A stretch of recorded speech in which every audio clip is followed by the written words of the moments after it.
अखंड ज्योति, मार्च 2022। दिव्यता एवं पावनता का प्रतीक गुरु ग्रंथ साहिब। गुरु ग्रंथ साहिब एक आध्यात्मिक ग्रंथ है। इसके हर पन्ने पर आध्यात्मिक वैभव एवं विभूतियां संग्रहित हैं। इन अनुभूतियों के हर पन्नों में अलग एहसास है। दिव्यता एवं पावनता की एक अलग चमक इसमें सन्निहित है। गुरुओं की महकती साधना की एक अनूठी खुशबू है। समर्पण की सरगम इसमें हर कहीं सुनी जा सकती है।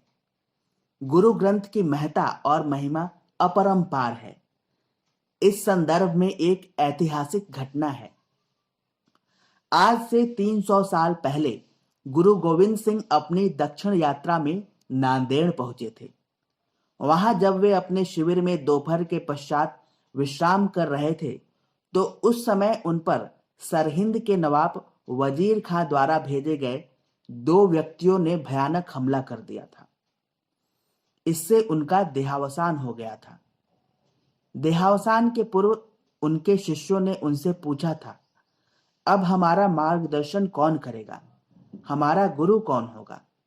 तब गुरु गोविंद सिंह ने कहा, गुरु नानक देव से चली आ रही 200 वर्ष पुरानी देहधारी गुरु की परंपरा पर मैं विराम लगा रहा हूं।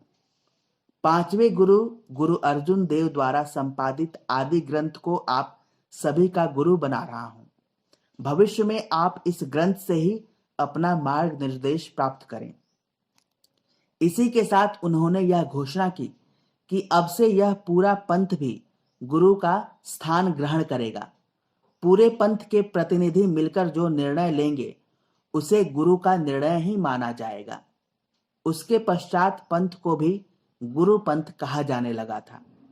इसके बाद से ही इस पवित्र ग्रंथ को अनंत गुरु का दर्जा मिला और तभी से यह श्रद्धालुओं का मार्गदर्शक बनकर उन्हें राह दिखा रहा है। यह पवित्र दिन 3 नवंबर सन 1708 का था और इसीलिए हर साल उसी दिन बड़ी संख्या में श्रद्धालु उस ऐतिहासिक क्षण को स्मरण करने के लिए नांदेड़ पहुंचते हैं। सारे संसार में इसे गुरुता गद्दी दिवस के रूप में मनाया जाता है। एक प्रकार से यह व्यक्ति गुरु से शब्द गुरु की ओर बढ़ने का उपक्रम है। गुरु नानक देव से लेकर सभी सिख गुरुओं का यह विचार था कि देहधारी गुरु नश्वर होता है, उसके द्वारा जो वाणी रची जाती है वह शाश्वत होती है। गुरु रामदास ने अपनी एक उक्ति में कहा था, बानी गुरु है बानी, विच बानी अमृत सारे। सभी गुरु एकमत थे कि व्यक्ति के स्थान पर शब्द को महत्व दिया जाना चाहिए। गुरु गोविंद सिंह ने आदि ग्रंथ को गुरुता एवं महत्ता प्रदान करके इस उद्देश्य की पूर्ति की थी। गुरु ग्रंथ साहिब अपने आप में एक अद्भुत एवं दिव्य ग्रंथ है। इसमें 6 गुरुओं के अतिरिक्त देश के विख्यात 15 संतों की वाणी का संकलन भी किया गया है। इसी के साथ इसमें 14 भक्त कवियों की रचनाएं भी संग्रहित हैं। कालक्रम की दृष्टि से देखा जाए तो बंगाल के जयदेव और पाकपट्टन मुल्तान के शेख फरीद 12वीं सदी के संत थे। इसमें त्रिलोचन, रविदास, कबीर, पीपा, सैण, खन्ना आदि 15वीं सदी के थे।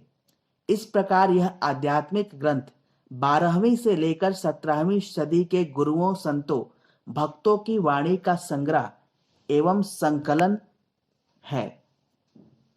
इसे 500 वर्षों की भारतीय चिंतन धारा के एक प्रतिनिधि ग्रंथ के रूप में स्वीकार किया जा सकता है। इस पावन ग्रंथ में हिंदू भक्त भी शामिल हैं और मुसलमान सूफी संत भी। इसमें उच्च जाति के रामानंद, जयदेव, परमानंद जैसे संत भी हैं, तो नामदेव, कबीर, रविदास, सौण जैसे उन संतों की वाणी भी संग्रहित है जिन्हें छोटी जाति का समझा जाता था।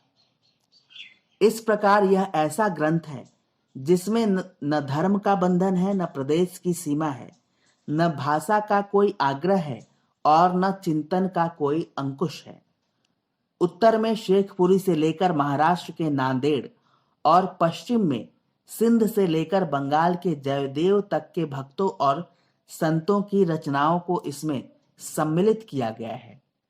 किसी भी संत की वाणी का चयन करते समय कसौटी केवल यही थी कि वह एक ईश्वर की उपासना के लिए समर्पित हो, समता मूलक समाज की स्थापना उसका आधार हो, जात पात और ऊंच नीच के भेदभाव से रहित हो और मानव मात्र की एकता का संदेश भी उसमें निहित हो। इस ग्रंथ में संग्रहित सभी रचनाकार इस बात पर जोर देते हैं कि प्रभु भक्ति से कुछ भी संभव हो सकता है। नीच समझा जाने वाला व्यक्ति भी उच्चता प्राप्त कर सकता है। संत रविदास की यह उक्ति इस ग्रंथ में आई है, नीच हूं ऊंच करे, मेरा गोविंद काहू ते न डरे। इसी ग्रंथ में तीसरे गुरु अमरदास ने कहा है कि नामदेव दर्जी थे, कबीर जुलाहे थे, रविदास चर्मकार थे, प्रभु कृपा से उन्हें सदगति प्राप्ति हुई। इस अद्भुत ग्रंथ को ठीक 300 वर्ष पहले गुरु गोविंद सिंह ने गुरु पद पर स्थापित कर दिया। जिन्होंने भी इस पावन ग्रंथ के सार को सत्व को पिया है, उन सभी में दिव्यता की नई ऊर्जा जागी है। कईयों ने गुरु गोविंद सिंह की चेतना को अपने में उफनते उमगते पाया है। कुछ ने उनके रहस्यमय स्वरों को अपनी भाव चेतना में सुना है एवं इसके पाठ से अनेकों का जीवन उच्च स्तरीय चेतना के संकेतों संदेशों से धन्य हुआ है। इसके सम्मान एवं दर्शन से जीवन में पवित्रता की बाढ़ आती है, भक्ति का समुद्र उमड़ता है, निर्मल भावनाओं का तूफान उठता है, अंतःकरण में ऐसे वातावरण में स्वयं का अनुभव होता है। गुरु ग्रंथ साहिब को भावपूर्वक प्रणाम एवं नमन है। धन्यवाद। दोस्तों, अगर आपको हमारा ये प्रयास अच्छा लगे तो हमारे चैनल को लाइक करें, सब्सक्राइब करें और कमेंट करें। धन्यवाद।